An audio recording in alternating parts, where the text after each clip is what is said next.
Magandang umaga mga ka-Gians, mga kapatid sa Gian na nakikinig sa programang ito, maging ang mga ibang mga kapatiran sa ibang church na nakikinig sa programang ito. At lalong-lalo na sa ating host, Pastor Rene, si Sister Heidi, ganun din yung ibang host, si Pastor Alan at saka si Pastor Ravinos, at si Pastor Gary at si Pastor Rich. Muli pa lang binabati ko si Pastor Gary at Pastor Rich ng Happy Wedding Anniversary. Praise the Lord! Ngayon, salamat sa Panginoon at muli ay makakasama niyo naman ako sa ating pag-aaral ng salita ng Diyos dito sa ating panalangin na may kasamang pag-aaral ng salita ng Diyos. Okay, bago ako ipagpatuloy ay nais ko munang manalangin. Samahan niyo ako. Amang Banal, salamat po sa mga oras na ito na pinagkaloob mo sa amin upang muli kaming magkasama sa panalangin at magkasama sa pakikinig at pag-aaral ng iyong salita. Dalangin namin, O Diyos, na ang banal na Espiritu ang magbigay sa amin ng katalinuhan at kaalaman upang aming maunawaan ang mga salita mo at hindi lamang kami mga tagapakinig bagkus ay tagagawa.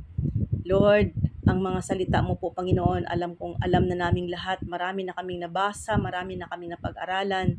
Subalit, ang salita mo, Panginoon, ay laging bago. Your revelation is always fresh every morning. So, loobin mo, O Diyos, na ang mga salita mo ay mag-inspire sa amin. Kahit alam na namin, Panginoon, muli mo kaming katukin at ipaalala sa amin ang mga katuruan na nais mong gawin namin upang masiyahan ka at maluwalhati ang iyong pangalan. Pagpalain mong bawat isa sa amin at ang banal na Espiritu nawa ang mag-anoint sa iyong mga salita upang sa aming pag-aaral ay tunay nga po, Panginoong, maamin pong maunawaan at ma-inspire po kaming lahat. Sa iyo ang kapurihan at ang taos-pusong pasasalamat sa pangalan ni Jesus. Amen. Praise God. Alam ko na tayong lahat ay marami ng mga pinag-aralan at ang mga pinag-aralan natin dito sa ating online prayer ay marami na tayong nadaanan na natin, marami nang nadaanan natin. Pero every time na naririnig ko, kahit ilang beses ko nang narinig o nalaman yung mga tinuturo dito, ay mayroon laging revelation ang Panginoon. Mayroon laging parang freshness na binibigay ang Lord sa spirit ko. So, I believe na ito ring aking ituturo sa inyo, i-share ko sa inyo ay narinig nyo na rin ito ng maraming beses, pero I believe na gusto ng Lord na ipaalala muli sa atin. So, ang pinamagat ko dito is isang katanungan. Am I an ideal servant of God? So, huwag nating anuhin yung iba, kundi sarili natin ngayon, ha? Ako nga ba ay isang ideal na manggagawa ng Diyos o servant of God? So, I believe na lahat tayo gusto natin na maging ideal servant of God. Amen? At sa Biblia, nakita natin si Jesus na ating Panginoon ay ipinakita niya ang napaka-commendable na attitude kung paano ang true servanthood na naging napakagandang example, the best example for all of us to follow. I believe you will all agree. Dito sa mga ilang talata sa Biblia, babasahin ko, no? Sa Mark 10 verse 45, ang sabing ganun, for even the Son of Man came not to be served, but to serve and to give His life as a ransom for many. So makapakagandang halimbawa ang binigay ni Kristo na dumating siya sa mundo hindi upang paglingkuran kundi upang maglingkod. So yung humility as a servant. Sa Philippians chapter 2 verses 5 to 8, mahaba ito pero ganito lang ang gist nito. Sabing ganon, have the same mindset as Christ Jesus, who being God did not consider equality with God, but made himself of no reputation and took upon him the form of a servant and was made in the likeness of man. So, yung humility ni Christ na siya ay God, pero kumbaga sa isinantabi niyang kanyang pagiging Diyos. At sabing ganon, he humbled himself, no? At siya ay naging isang servant, naging tao kamukha natin. So, ganun ang kanyang ginawa para maabot ang mankind. So, nakita natin dito na ang Biblia, laging nire-refer niya ang followers of Jesus Christ as servants who are to live for God and serve His purposes. Amen? Di ba yun ang dapat sa atin? And I know na ito rin ang ating mga desire, that we are to live for God and we will serve His purposes. Now, mayroon ako ditong nilistang 4 na characteristics of an ideal servant. I believe marami pa, pero ito lang yung aking gustong i-share sa inyo. And basahin muna natin ang dito sa ating text. Luke chapter 12 verses 35 to 48. Sa ESV version ko ito babasahin. Sabi ganun sa verse 35, "Stay dressed for action, and keep your lamps burning, and be like men who are waiting for their master to come home from the wedding feast, so that they may open the door to him at once when he comes and knocks. Blessed are those servants whom the master finds awake when he comes.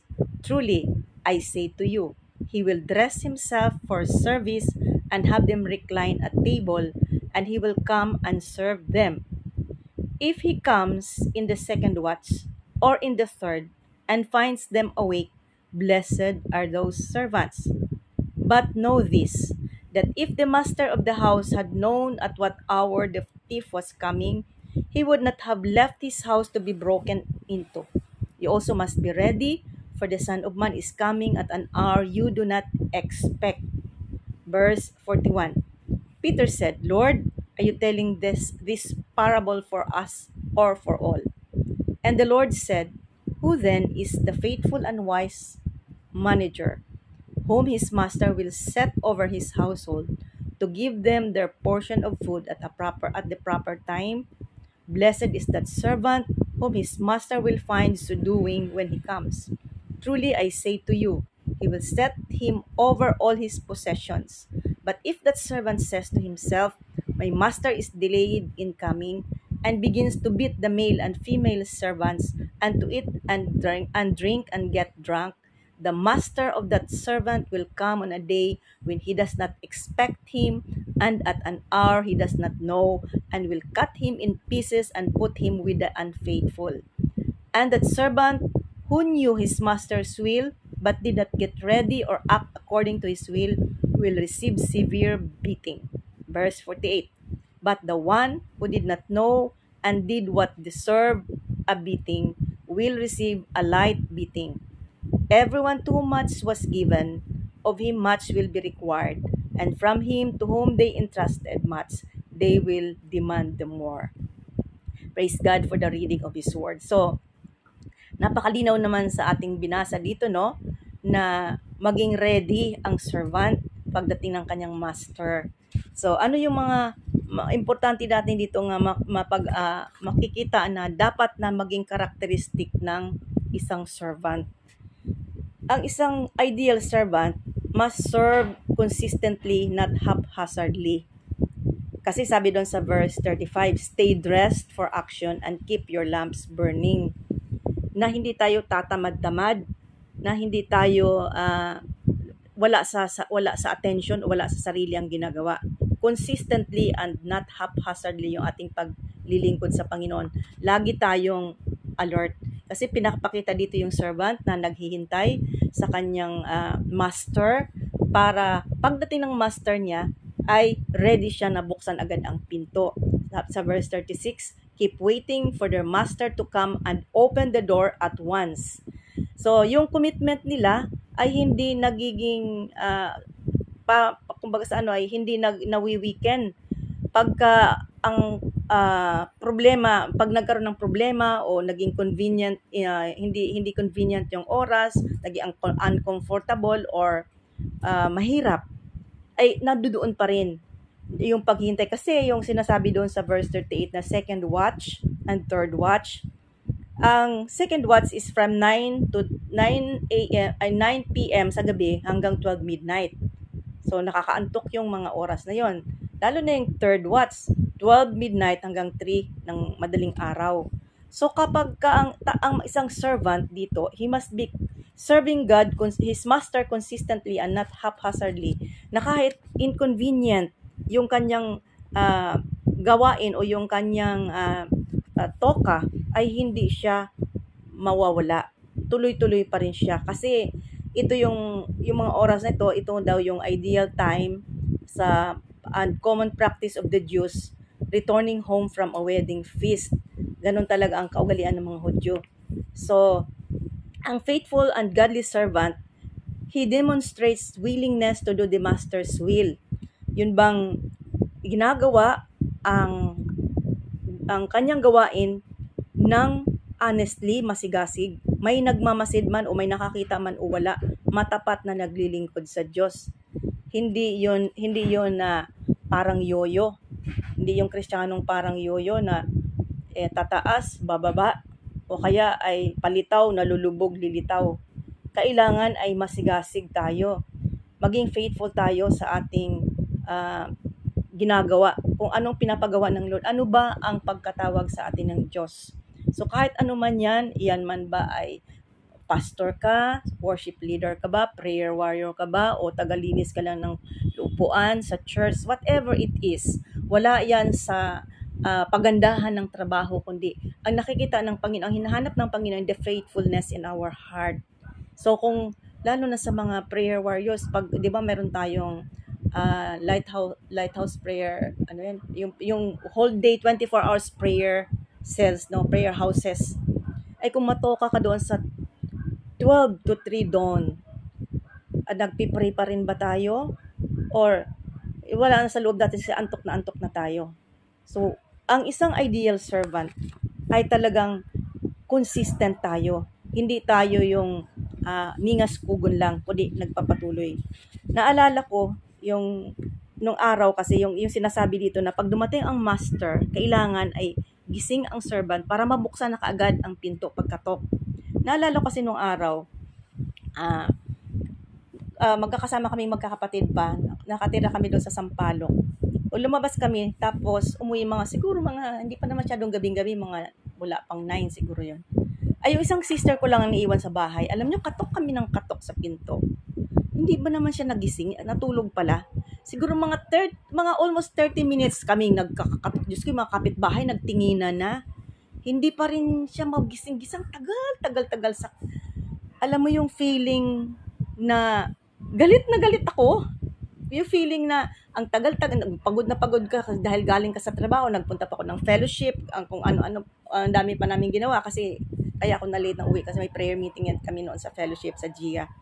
Tapos, pagdating mo ng bahay, sarado, hindi ka makapasok. Kaya yung feeling na pagod ka, gutom ka, tapos hindi ka pagbubuksan, siyempre nakakagalit. So, sinasabi dito na para ang master, pagkatok niya, ay mabubuksan agad ng servant. So, pag si Lord nagkatok sa atin, mabubuksan kaya natin kaagad. Nakatuon kaya talaga tayo doon sa pinapagawa ng Lord or baka naman iba yung ginagawa natin. So, let us be faithful. Let us serve God consistently. Hindi yung haphazardly lang, yung parang wala sa loob. Yan ang gusto ng Panginoon sa atin na pag naglingkod tayo sa Kanya. Pangalawa, na karakteristik ng isang ideal servant of God, he knows how to handle time, talents, and treasures to please God in a trustworthy manner. Yan. Siguro naman nagkakaintindihan tayong lahat dito. Diba? Everything we have belongs to God. I believe that you agree with me. So, if everything we have and all that we are belong to God, why is it that sometimes when God requires us to give it back to Him, sometimes we find it hard to give up, to surrender our time or our talents, and especially our treasures? Di ba may mga times na may mga temptations na ganun sa buhay natin? But praise God, no, na meron tayong Panginoon nagpapaalala sa atin na lahat ng kung ano meron tayo at kung ano tayo ay nagmumula sa Kanya. But sad to say, may mga Christians na nahirapan silang ibalik sa Panginoon kung ano ang para sa Kanya. Every believer should be willing to use their time, their possessions, gifts, and other resources in ways that honor God and expand His kingdom. Sabi doon sa Exodus chapter 20 verse 5, "For I, the Lord your God, am a jealous God." So God should be number one in our order of priority. Kasi kung ang priority mo ay relationship, yung priority mo ay yung mga mahal sa buhay, kaya hindi ka makapagsimba o hindi mo magawa ang gawain mo kasi yun ang priority mo, nagsiselos ang Lord. So, kailangan alam natin paano i-handle ating time, yung ating talents, saan ba natin ito, ito ba yung ating binibigay sa Panginoon. Doon sa verse 42 na binasa natin kanina sa Luke chapter 12, the faithful servant oversees his fellow servant and cares for their personal needs. Pero yung hindi mabuting servant ay binubugbog niya, sinasaktan niya ang kanyang mga kapwa. So, nagsiserve faithfully, oversees, and serves their personal needs. So, alam niya i-handle ang time niya. Yung kanyang talent, yung kanyang lahat ay ibinibigay niya. At sa 1 John chapter 4 verses 7 to 8, yung beloved, let us love one another. For he that loves is of God, but he that does not love is not of God, for God is love. So ano bang connection between a person's relationship with God and his treatment of others? 'Di ba? Kapag hindi daw tayo marunong magmahal sa ating kapwa, ay hindi rin tayo nagmamahal sa Diyos sapagkat ang Diyos ay pag-ibig. Kaya dapat ay alam natin kung paano natin mahalin ang ating kapwa. Now let us evaluate ourselves. How we have served God with our time this week. Paano natin pinagsilbihan ng Panginoon this week? Saan natin iginugugol yung ating oras? Tayo ba ay faithfully nagko-quiet time? Tayo ba faithfully nagpi-pray? O ginagawa natin yung mga dapat nating gawin sa kaharian ng Diyos? How we have used our talents for His glory? And how much of our treasures have we given back to God? Or have we spent for His work and glory? So, tingnan natin kung anong klaseng mga givers. At ang givers dito, hindi lamang givers ng mga pananalapi o treasures, but givers of time, givers of our talent, and of course, of our treasures. Ito daw yung mga iba't ibang klase ng givers. Tip givers. Ano ba ang mga tip givers? Kung ano lang yung sobra. Kung sobrang oras, kung may oras ako para gawin ang aking talent, or kung may barya lang, yun lang ang ibibigay. Kung ano lang sobra sa budget, yun lang ibibigay na tithes. Paano pag hindi sumobra? Walang tithes. So, ito yung mga kinds of givers. Dito nakita natin sa binasa natin kanina, no, na yung servant na faithfully watches talaga. Pero yung hindi faithful ay anong ginagawa niya? Ay hindi siya nagtatrabaho ng maayos. Pangalawang klase ng givers, personal choice givers. Ito yung kung magkano lang gusto ko, kung anong oras lang ang gusto kong gawin. Ito yung mga klase ng mga Kristiyano. Ilang oras ba ang ginugugol natin sa ating prayer, ating quiet time, at ilang oras bang ginugugol sa Facebook, sa TikTok, at kung ano-ano pang mga social media. So, sana hindi tayo personal choice na kung kailan mo lang gustong mag-link, kung kailan mo lang gustong magsimba, kung kailan mo lang gustong magbigay, ganun lang. At ang pangatlo, constrained givers, yung napilitan lang na gawin ito kasi utos ni pastor Napilitan lang pumunta sa church kasi pinapagalitan ng nanay. Napilitan lang magbigay kasi nakakahiya. So, dapat hindi tayo ganito as ideal Christians. We are not tip givers of our time, our talents, and treasures.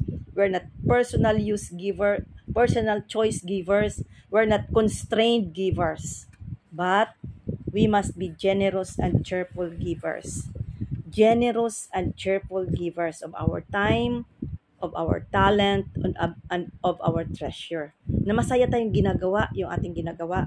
At inuuna natin ang Panginoon na mas maraming time tayong binibigay sa ating gawain para sa Panginoon. Kingdom world, not in this world. The kingdom of God, doon tayo nagfo-focus. And yung pinakamatindi yung sacrificial givers. Yung sakripisyo na tatawagin nating may aray. Yung bang para bang wala na wala ka ng time, pero gagawa ka ng time para lang sa gawain ng Panginoon. Yun bang hindi mo alam, parang wala kang talent, parang hindi mo talent sa pakiramdam mo, hindi mo talent 'yon. Pero dahil mahal mo ang Lord, gagawa ka ng paraan para gawin mo 'yon. Kasi alam mo kailangan ito sa kingdom of God at mahal mo ang Lord. Yung wala ka ng pera, kung parang kulang na yung budget mo, pero gagawa ka ng paraan para makabigay sa gawain ng Panginoon kasi alam mo nararapat at kailangan. So ito yung mga sacrificial givers. So sana matagpuan tayo ng Panginoon na tayo mga generous and cheerful givers. We are sacrificial givers because we wanted to be ideal servants of the living God. Amen? Nakakatuwa, no? Na maging ganito tayo.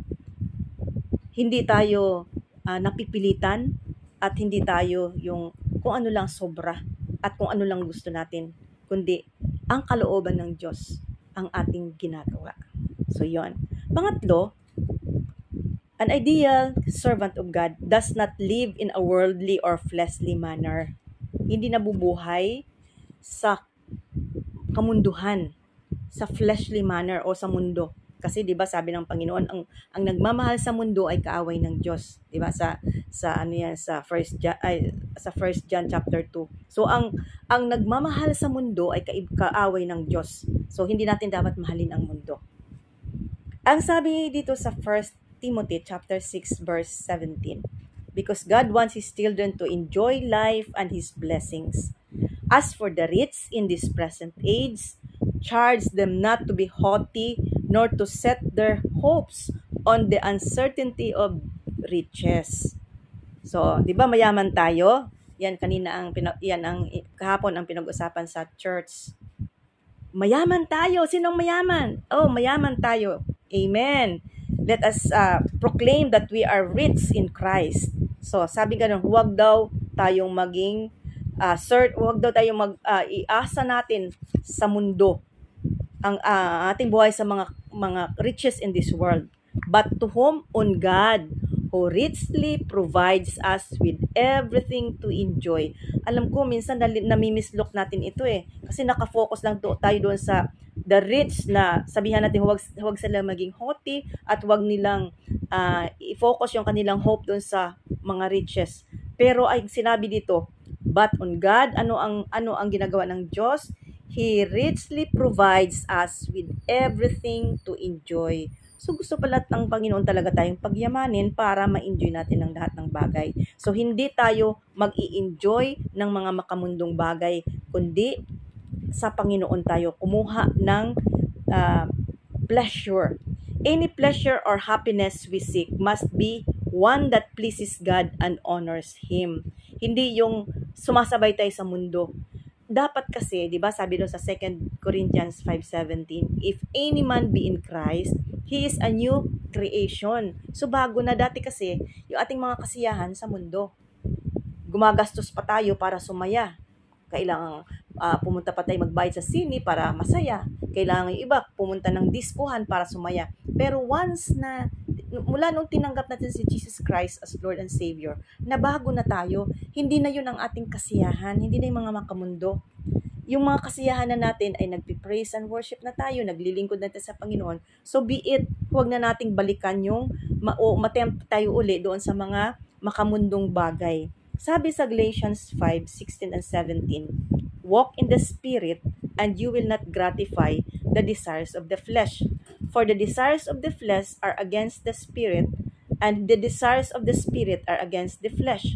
For these are opposed to each other to keep you from doing the things you want to do. So sinasabi ng Panginoon, opposing yung Spirit at saka yung flesh. Kaya let us walk in the Spirit para hindi natin i-gratify ang desire ng mga flesh, ng ating flesh.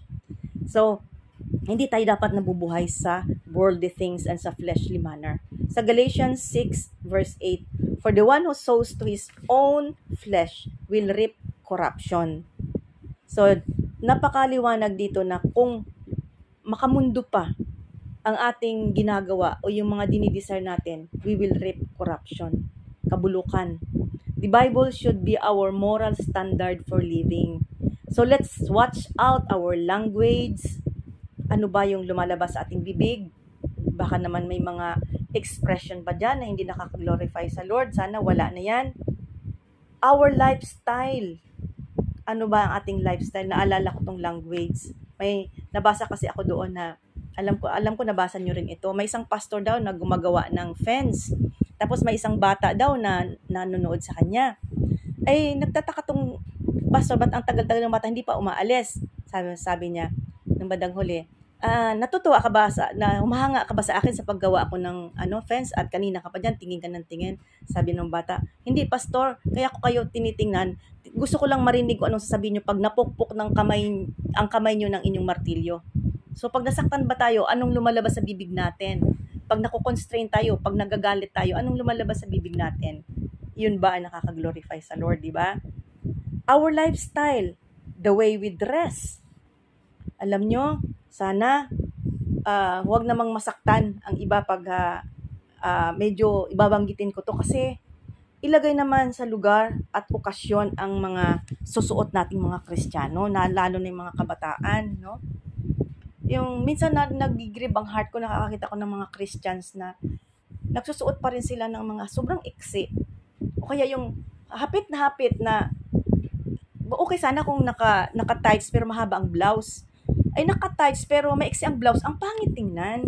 Nag-grib ang heart ko doon. Yung mga lalo na sa Italy, kasi ko talaga na ako nag-grib ako doon kahit mga Christians nakikita ko. Yung halos kita ng kaluluwa pag yung sa neckline, nakaka-grib ng heart talaga. So ibagay naman natin sa ating edad yung ating suot. Ibagay natin sa okasyon at sana hindi tayo ganun, no? Nakagaya ng iba. At saka nalulungkot ako na nakakita ako ng mga kabataan o minsan matanda na nag-short sa church. Kasi, di ba, bakit tayo nag-church? Bakit tayo sumisimba? Di ba kaya tayo sumisimba kasi gusto nating purihin ang ating Panginoon, the King of Kings. Ang pinupuntahan natin sa church, hindi si pastor, hindi yung ating elders, hindi yung worship leaders. Ang pinupuntahan natin sa church ay ang ating King of Kings and Lord of Lords. Mas mataas pa yun sa ating presidente. Ay pag pumunta ka sa Malacanang sa presidente, naka-shorts ka, palagay mo kaya entertain ka, baka hindi ka papasukin ng gwardiya. Pero masyado tayong kaya ko minsan humahanga ako doon sa ibang mga hidwang pananampalataya pa nga kasi ang gaganda ng mga suot nila, yung talagang nakakarespeto. Kasi saan usually natin sinusuot ang mga shorts? Sa palengke, sa bahay. Pero sa simbahan, sana naman hindi naman tayo mag-short. Sana huwag kayong magalit sa akin. Huwag niyo sabihin napaka conservative ko naman. Pero para sa akin kasi si Lord yung ating Kaya nung kami nung nagkaroon ng pandemic, 'di ba? Nagkaroon yung ating mga worship services ay puro online. Nagbibihis talaga kami kahit sa bahay lang. Nakasapatos pa kami niyan, naka-lipstick, nakapostura. Talagang sabi ko sa kasama ko, dalawa kami sa bahay, magsisimba tayo Kahit hindi tayo nagkakakitaan ng ating mga kasamahan, ay kailangan si Lord yung ating sinisimba. Kaya sa Kanya tayo, hindi ako nagbibihis para sa tao. Hindi ako nagpupustura para sa tao. Sa Lord ako nagpupustura. Kasi gusto ko na makita ako ng Lord na natutuwa siyang tingnan ako. Na maayos yung aking suot, maayos ang aking itsura. So, sana tayo din, na mga ideal Christian servants, na ayusin natin kung paano tayo humarap sa ating King of Kings and Lord of Lords. Dahil, sabi ng ganon, di ba, doon sa ating binasa kanina, na kapag hindi natin ginawa ng dapat, yung kagaya nung servant, pag naging unfaithful siya, ay mayroong kaparusahan.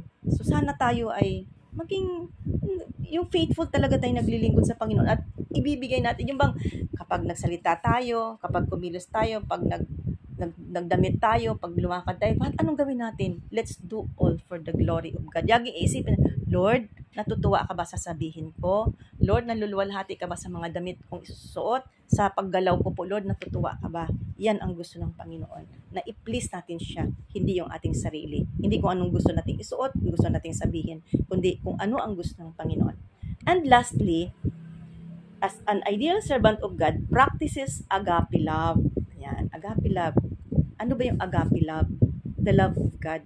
Kasi yung love natin, yung klase ng pagmamahal natin, may hangganan. Mamahalin lang natin as ang tao pagka okay ang lahat.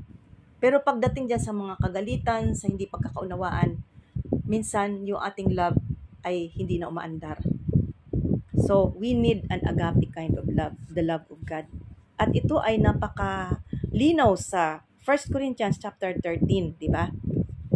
At kumbaga sa ano ay, nakaka-catch ng attention yung sinabi dito, sabi doon sa verse 1. If I speak in the tongues of men or of angels, but do not have love. So, tongues of men and angels, pero wala kang love.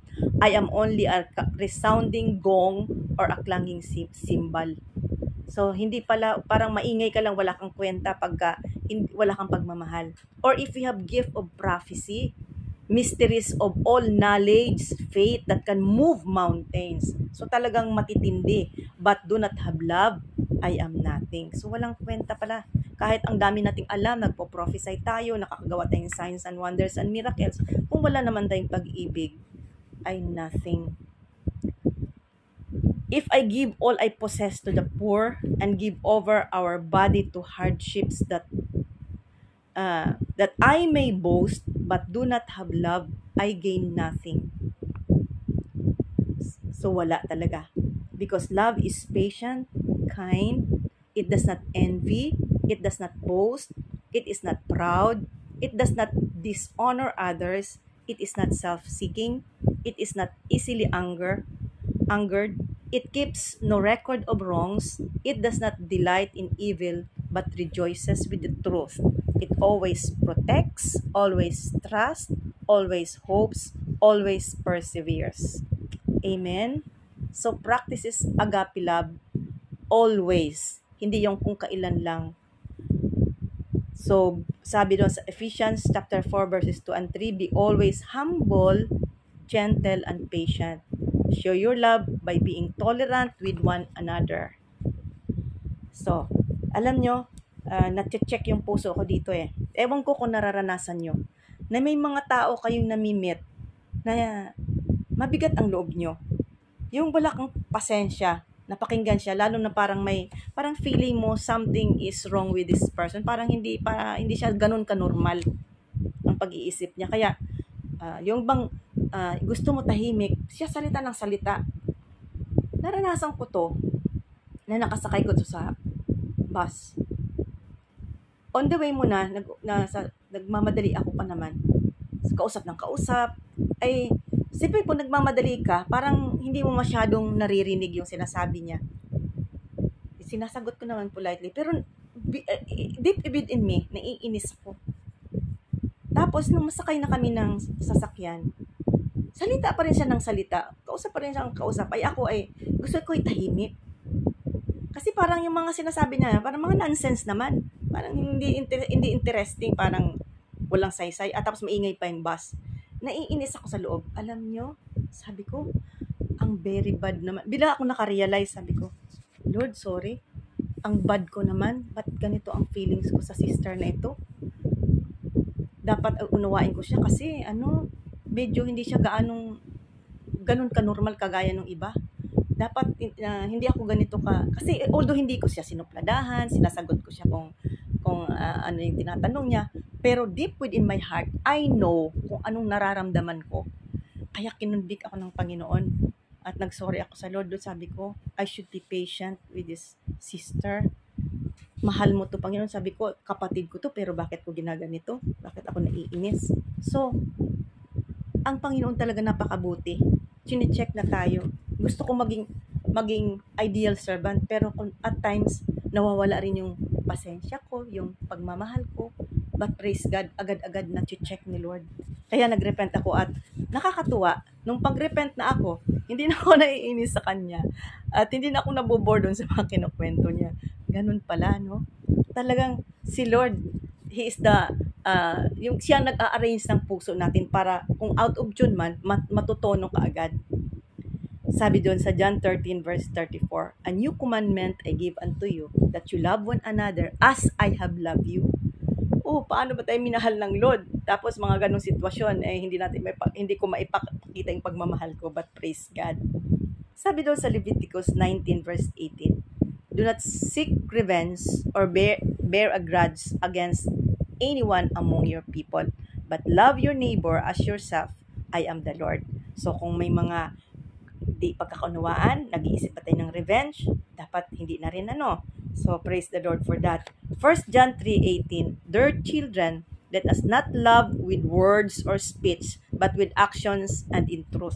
So yun ang tinuro sa akin ng Panginoon doon, na hindi lamang tayo nagsabi ng mahal natin ang mga kapatid, pero may time pala na hindi natin talaga mamahal ang kapatid, naiinis tayo, nagiging impatient tayo.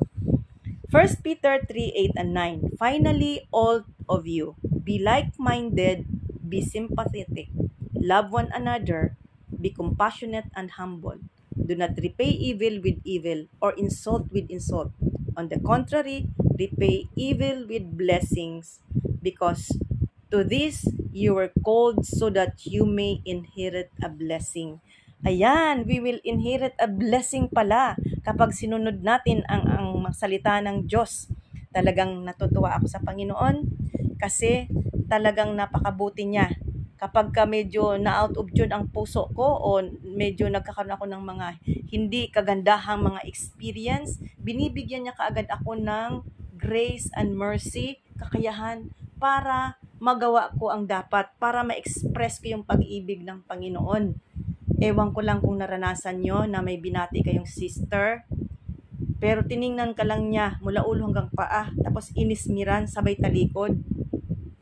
Kapatid mo to sa pananampalataya, ha? How would you feel? 'Di ba? But praise the Lord, tinuruan ako ng Panginoon ng agape kind of love. Hindi sumama ang loob ko sa Kanya, hindi ako nagalit, kundi sabi ko, Panginoon, naawa ako sa Kanya, kawawa na itong kapatid na ito. Lord, liwanagan mo ang puso niya. Sana ay maunawaan niya ang lahat-lahat at matuto siya, Panginoon, na magpatawad. Matuto siyang maglimot sa mga pangyayari sa buhay-buhay. So, dito sa ating pinag-aralan, gusto kong balikan natin yung binasa natin kanina sa Lucas chapter 12. Gusto ko doon bigyan natin ng pansin yung bandang huli. Sabing ganon. At that, sabing ganon, yung the master of that servant, yung servant na but if the servant says to himself, my master, verse 45, my master is delayed in coming, and begins to beat the male and female servants, and to eat and drink and get drunk, the master of that servant will come on the day when he does not expect him, and at an hour he does not know, and will cut him in pieces and put him with the unfaithful. So hindi maganda ang kalalabasan ng unfaithful servant, And the servant who knew his master's will but did not get ready or act according to his will receive severe beating. Ayan ha, ang dami na sa ating tinuro ang Panginoon. Ang dami na sa ating ginawa ang Panginoon. At kapag hindi pa natin ginawa yung will ng master, we will receive severe beating. Gusto nyo bang mapalo tayo ng marami? Verse 48, but the one who did not know and did what deserve a beating, hindi mo daw alam pero deserve mo pa rin ang paluin, will receive light beating. Konti lang ang palo dahil hindi ka aware, pero na hindi mo pala ginawa yon. Everyone, bakit? Everyone to whom much given, of him much will be required. And from him to whom they entrusted much, they will demand the more. Marami na tayong natanggap sa Panginoon. Marami na tayong blessings na natanggap sa Panginoon. Much has been given to us. Maraming talents ang binigay sa ating Lord. Maraming treasures. Basta napakadami niya ang binigay sa atin ng Lord. He entrusted to us many things. So, He requires also more. Kaya tandaan natin mga kapatid, gusto nating maging ideal servant of God. As we serve God, let us serve Him consistently. Huwag lang yung haphazardly na kung kailan lang natin gusto, kung kailan lang tayo may oras, kundi intentional dapat. Let us know how to handle time, talents, and treasures to please God in a trustworthy manner. Huwag tayo maging tip givers, personal choice givers, or constraint givers, but generous and cheerful givers. and also sacrificial givers. And let us not live in this world in a worldly or fleshly manner, but let us do the will of God. Let us walk in the Spirit so that we will not fulfill the flesh, our flesh. Kaya, kung anong lalabas sa ating bibig, lagi natin isipin, Lord, nakaka-glorify ba sa iyo to? Yung ating lifestyle, the way we dress, nakaka-glorify ba sa iyo ito, Lord? Yun ang ating sasabihin. And lastly, let us practice agape kind of love every moment in our life. At lagi tayong makikinig sa Panginoon para hindi tayo magkamali. So in conclusion, sabi doon sa 2 Peter 1:10, give diligence to make your calling and election sure. Work hard to prove that you really are among those God has called and chosen. So kailangan pala nating i-work out yung ating pagiging servant of the Lord. Hindi natin pababayaan, kundi i-work out natin talaga na hindi. Ibig sabihin ng i-work out, bantayan natin yung ating sarili at gawin natin talaga kung ano ang nararapat. Kasi minsan, yung temptation ay naririyan at nandito pa tayo sa mundong magulo. Kaya hindi pa tayo, kumbaga sa ano ay hindi tayo ganun ka, minsan ka aware at all times na lagi tayong maayos, kagaya ng kinuwento ko sa inyo na at one point, yung sister na naiinis ako sa loob. Although hindi ko pinapakita sa kanya, naiinis ako sa kanya, pero nakita ng Lord yon. So mga ganun, let us work out in ourselves, no? So, praise God, no, na ang Panginoon ang siyang nagbibigay sa atin lagi ng kaalaman, katalinuhan at kakayahan para maging ideal servant. At salamat sa Panginoon dahil ang kanyang salita ang nagbibigay sa atin ng gabay at ang banal na Espiritu.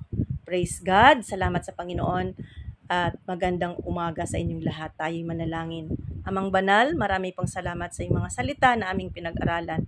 Pagpalain mo po ito at maging isang eye-opener sa amin at instruction para kami lagi, Panginoon, ay maging pleasing in your sight. Continue to bless us all as we pray with one accord sa amin po ngayong prayer online kasama ang aming host, Pastor Rene at si Pastor Heidi. Salamat po, Panginoon, sa iyo ang kapurihan at ang taos-pusong pasasalamat sa pangalan ni Jesus. Amen. God bless everyone.